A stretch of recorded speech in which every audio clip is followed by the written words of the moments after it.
Hello friends, KVS exam के 2 दिन बीत चुके हैं और मैं हूँ आपकी दोस्त निहारिका। जैसा कि हम सब जानते हैं कि केवीएस का जो सिलेबस था उसके अकॉर्डिंग हिंदी में उन्होंने रिमझिम जो किताब है उससे पर्टिकुलर क्वेश्चंस पूछे आ रहे हैं, कैरेक्टर्स पूछे आ रहे हैं। तो here I am with new video. मैं आपके साथ एक नए वीडियो के साथ हूँ और यहाँ पर हम डिस्कस करेंगे क्लास 4th के पीआरटी के पार्ट 1 से लेकर के पार्ट 7 तक। तो चलिए हम डिस्कस करते हैं विदाउट डिलेइंग। तो कक्षा 4 का आई मीन क्लास 4 का जो पार्ट 1 है वो है मन के भोले भाले बादल। ये जो ये जो पार्ट है ये कविता है और इसके कवि जो हैं कल्पनाथ सिंह हैं। इसमें कई प्रकार के बादलों का वर्णन किया गया है। फिर आते हैं हम पार्ट 2 में। पार्ट 2 जो है जैसा सवाल वैसा जवाब। ये जो जैसा सवाल वैसा जवाब है ना, ये एक स्टोरी है। ये अकबर और बीरबल की एक कहानी है जिसमें जो ख्वाजा सरा थे, ये बीरबल से बहुत चिढ़ते थे क्योंकि बीरबल जो थे वो अपने हाजिर जवाबी के लिए बहुत ही ज्यादा प्रसिद्ध थे, फेमस थे।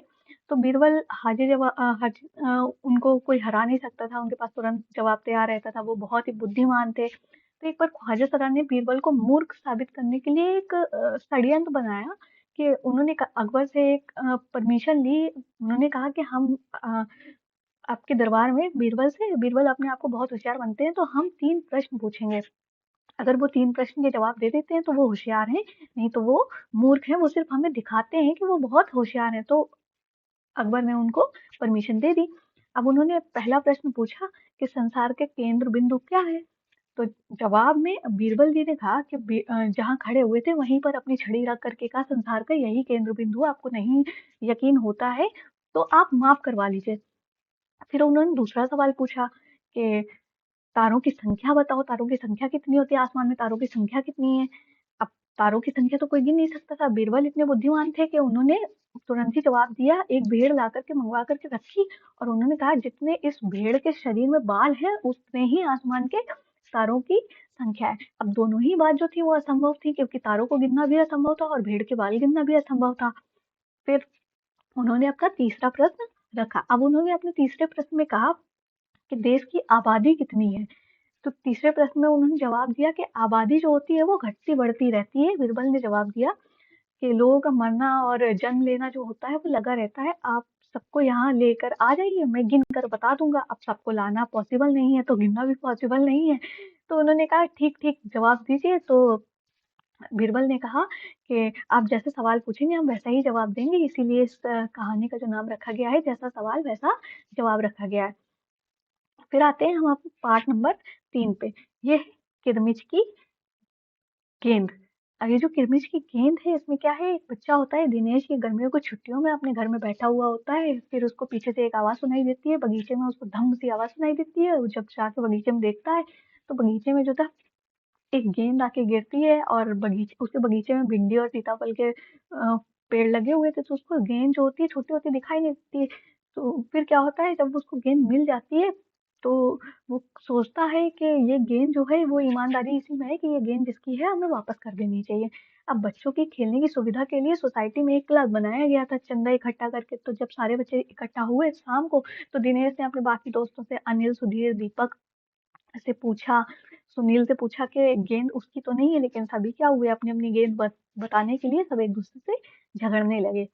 ठीक है, अब झगड़ने लगे। अब दिनेश का मन था कि झगड़ा रुक जाए और वो खेले। फिर किसी तरह दिनेश ने अपना झगड़ा सबका रोका और फिर वो साथ खेलने लगे। अब थोड़ी देर में क्या हुआ कि गेंद उछल करके सड़क के पार चली गई और सड़क पे जाते हुए स्कूटर की एक टोकरी थी उसमें गिरी और वो स्कूटर के साथ ही चली गई। सभी हंसने लगे, मतलब वो गेंद जो थी वो किसी को भी नहीं मिली। अब आते हैं हम पार्ट नंबर 4 पर। अब ये जो पार्ट नंबर 4 है इसमें इसका जो शीर्षक है वो है कोई लाके मुझे दे। ये भी एक तरह की कविता है। इसके कवि हैं दामोदर अग्रवाल। अब कविता है इसमें इन्होंने वर्णन किया है कि पहली पंक्ति में फूल, फल, बांसुरी, जामुन का फल जो है कवि मांग रहे हैं। फिर दूसरी पंक्ति में उन्होंने दिन रात गीत और बात कही हुई है।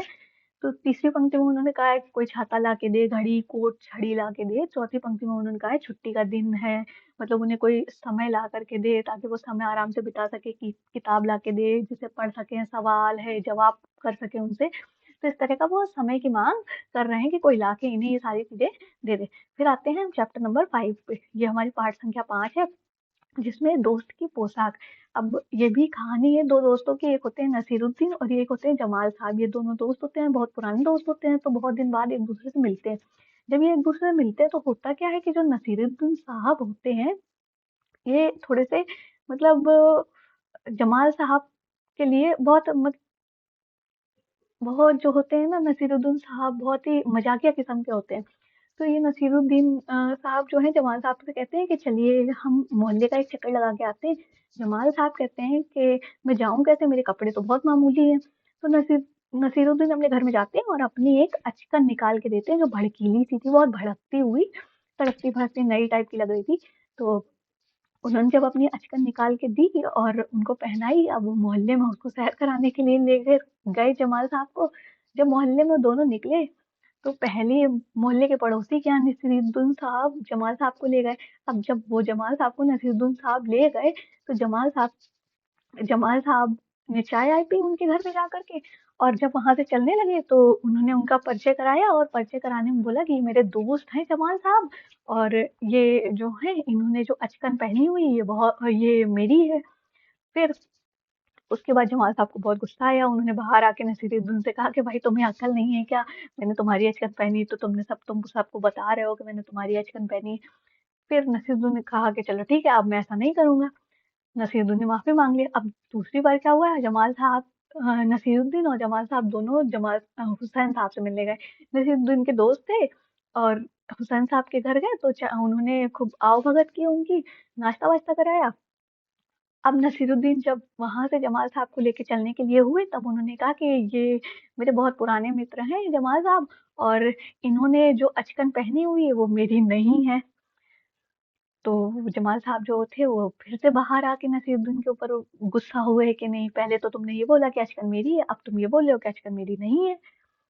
अब नसीरुद्दीन साहब ने फिर से माफी मांग ली कि चलो ठीक है, अब मैं नहीं करूंगा। फिर तीसरी बार जब तीसरे के यहाँ गए, तब उन्होंने बोला कि ये मेरे दोस्त जमाल साहब हैं, और इन्होंने जो अचकन पहनी है मैं उसके बारे में आपको क्या ही बताऊं।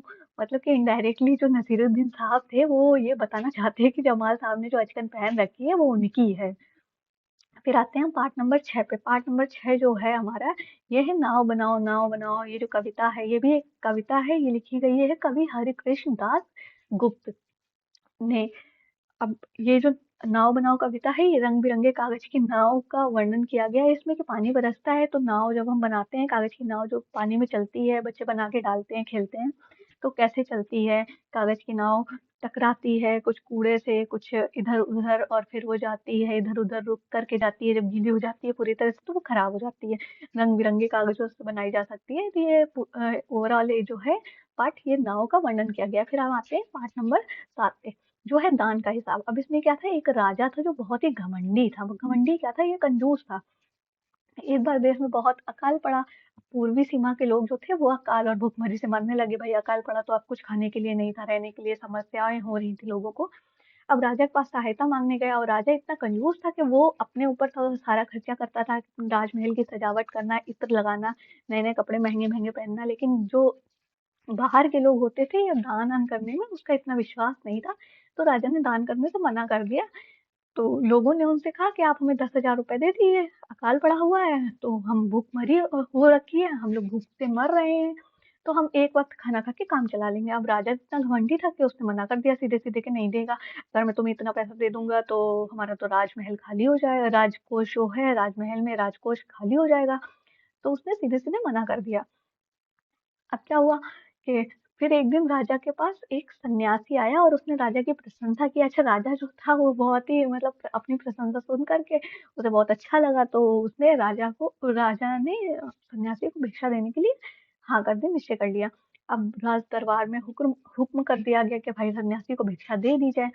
अब अपनी प्रशंसा सुन के राजा भिक्षा न देता तो क्या करता, सन्यासी पहले दिन जो लेता था, सन्यासी ने अपना बताया कि वो भिक्षा किस तरह से लेता है। सन्यासी पहले दिन जो लेता था, उसके दूसरे दिन पहले दिन का दुगना लेता था। फिर उसके तीसरे दिन जो 2 दिन वो लिया हुआ था, जो उसका उसका दुगना लेता था। फिर चौथे दिन क्या होता था, 3 दिनों का दुगना हो जाता था उसका।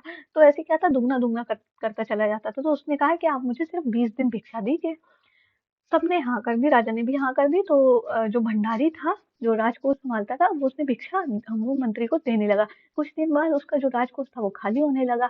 जब उसने हिसाब लगाया तो उसको पता चला कि अगर 20 दिन बीत जाते हैं तो 20 दिन में तो 10,48,575 रुपए चला जाएगा।